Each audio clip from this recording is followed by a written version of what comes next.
Hello, my name is Reagan and welcome to today's video.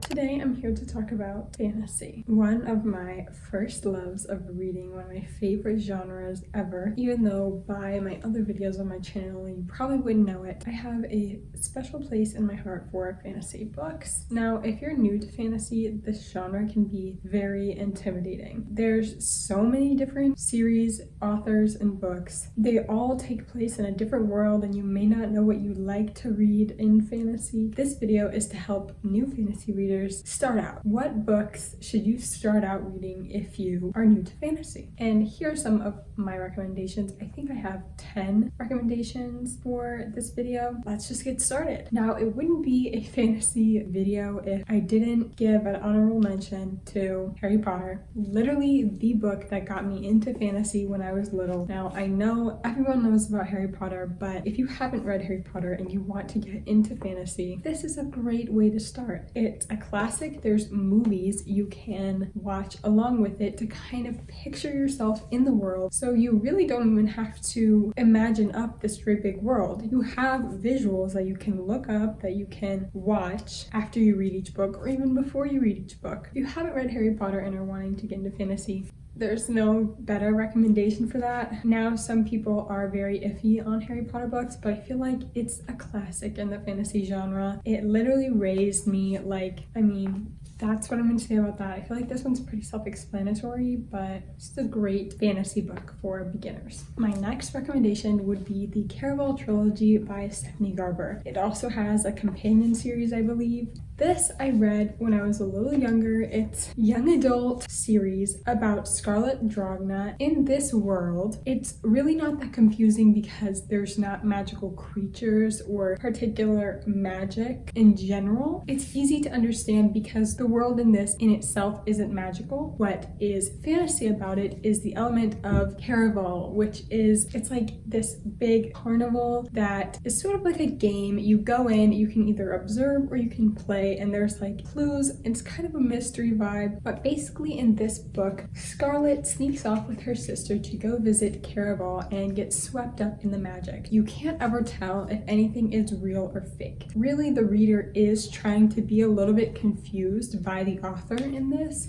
You never really know what's real. There's a bunch of magical elements, but there's no magical creatures or different sorts of language that you have to learn to be absorbed into this world. The writing is very immersive and beautiful. The characters are amazing. You really get connected to Scarlet and Tella as sisters, and there's also a little side plot of romance in this. In all four books that have been written about this world so far, and like most fantasy series, the first one starts out really gently and then you kind of get pushed into more abstract concepts about the world. So in reading this series, you'll get to learn more and more throughout each book. This is one of my 5-star series, so yeah. The next fantasy series / book is Kingdom of the Wicked by Kerri Maniscalco. This book follows Amelia and her twin sister, and they live in Italy, I believe Sicily to be exact, and they work in their family's restaurant. This book I would recommend for new fantasy readers because, again, this isn't like a super abstract world with bizarre different sorts of creatures or politics or anything like that. It's more based on the concept of hell and the 7 princes of hell. So it's not completely abstract in the fact that this isn't a completely new concept. Hell is based in many religions, so people have heard about it before and kind of know like the 7 deadly sins, the 7 princes of hell. It's kind of a standing idea that isn't completely new to most readers. And so Amelia is kind of solving her sister's murder, and it also has a side plot of romance in here as well. So if you're converting from a romance reader to a fantasy reader, this is another great one for you. This is a standalone book, so this recommendation is The House in the Cerulean Sea by TJ Klune. Is a little more abstract than the others in the world. In this book, there are children who are born with magical powers, and each is different, but it's not like you have to know all about these powers because each child is different specifically. That's why it's pretty good for new readers, is that you don't have to memorize these bizarre different types of people or different categories of magic. It's very much randomized. There's not a lot of memorization to be going on in this world. The basis of this book is we're following Linus Baker, who's kind of like a caseworker for the government, and he goes to these orphanages that hold magical children, and he kind of makes sure that they're up to code, they're taking care of these kids. The government and the magical community may or may not have a different standard of what is taken care of for these children. He meets the master of this orphanage that he's sent to with the 6 deadliest magical children supposedly in the world, and he meets the master of this orphanage named Arthur, and there's another subplot of romance in here. It's a really sweet book versus a dark fantasy. The cover is gorgeous, the writing is beautiful, with the subplot of romance. Again, for romance readers, this is a great one to start out with. It's kind of more like a fluffy fantasy. It's light, it's fun, just feels very magical and very heartwarming. The next recommendation I'm going to say is the Six of Crows duology. If you have never heard about this, there is a trilogy that comes before this book called the Shadow and Bone trilogy. I have never read that. If you have a harder time picking up on world building, the Grishaverse has the Shadow and Bone trilogy that can kind of introduce you to the world more. And if you haven't heard about it, there's also the Shadow and Bone TV show that goes along with this series as well. Sorry if the angle might have slightly changed. So if you watch the TV show, you kind of get immersed into the world, and the TV show actually follows the Shadow and Bone trilogy rather than the Six of Crows duology, but I recommend this because this is just a better series. I did read the first book and I just did not enjoy it, so I had no desire to read the second two, but I read the first book after I read this duology, so I didn't have any problem getting immersed into the world. Now,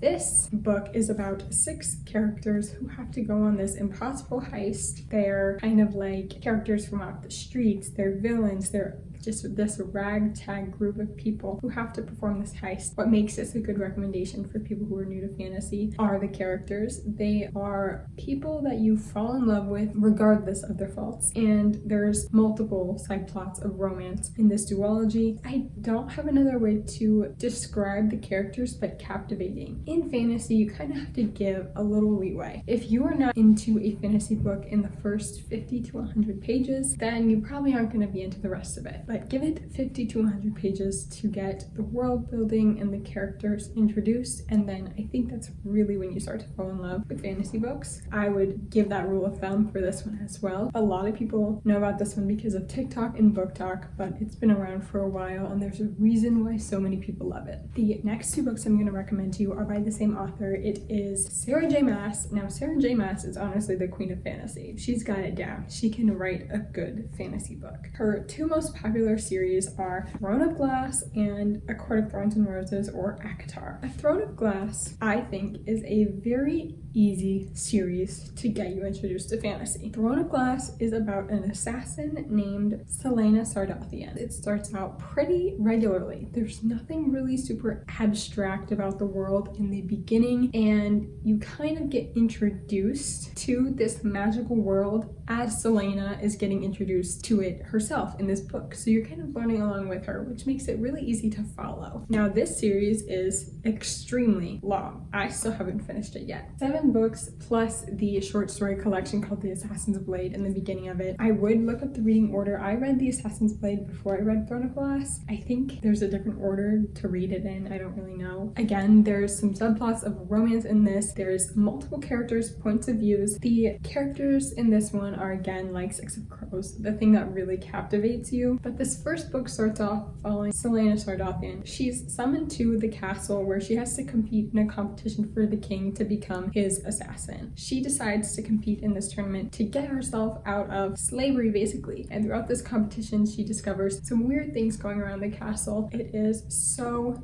good. Sarah J. Maas is just the queen of fantasy. And going along with that, ACOTAR, A Court of Thorns and Roses. This series is another classic fantasy series. This has been going all around book talk, all around booktube. I've been hearing people reading about it, and this being the book that gets them into fantasy. I really, really love the series. It's ongoing. I have 3 books that go in the ACOTAR series, and then the novella, and then there's another one following a different character from these books that recently came out, and I think we're continuing to get more in this world. This world is going to be a little more abstract than the world in Throne of Glass. This follows Feyre, who is a hunter, and she kind of takes care of her family. In this world, there is a divide between the human world and then the Fey world. They are like fairies in the fantasy genre. There's a lot of books in the fantasy genre about Fey. I find this book really easy to understand in the beginning, because in the beginning of our book, Feyre has accidentally killed a Fey, and this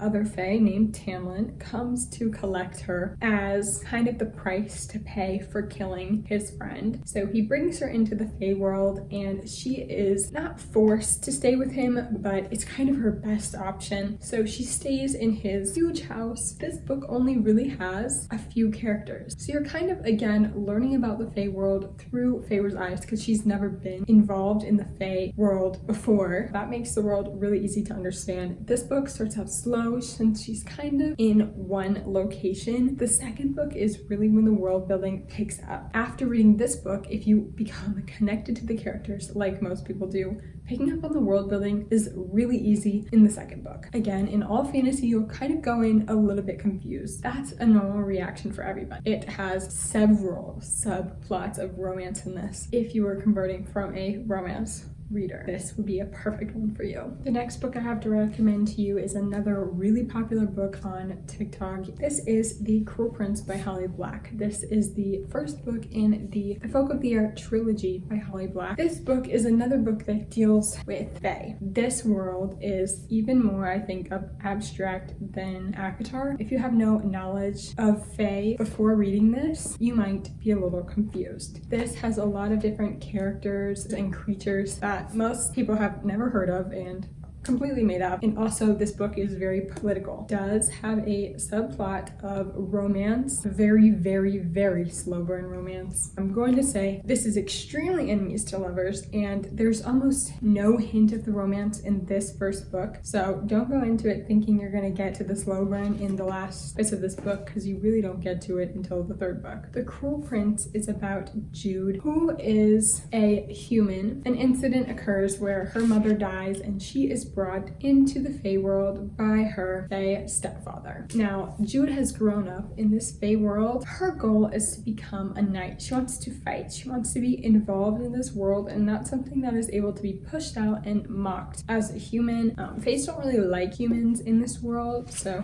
she's kind of hated. There's a lot of bullying. So this follows Jude's journey trying to fit into the Fae world. This would be a great book for someone to read if they're getting into fantasy, if they've read a few other fantasy series. Maybe you're still getting into it, but you need a step up from the beginner fantasy. This would be your series. The next book is also a part of the series. It's called Serpent and Dove by Shelby. I have a hard time pronouncing her last name. Mahurin. You can see it on the cover. So this follows Lou and Reed. Now in this fantasy world, we are set in France, and Lou is a witch and Reed is a witch hunter, kind of, but he's very religious. He's in the church, and they hate witches. He has been tasked with fighting and finding and killing these witches, and Lou is a witch. Now, I believe, it's been a while since I've read this, but I believe Lou and Reed are found in sort of a compromising position on accident, so they are forced into a marriage together. Now, Reed does not know that Lou is a witch, and Lou is extremely aware that Reed is a witch hunter, and Reed is kind of coming to terms with how he feels about witches as he discovers what Lou is. This magic system is a little more abstract. We're set in sort of a real setting, but the magic system is something that even I had to get used to a little bit. This would be in the same boat as The Cruel Prince, where if you've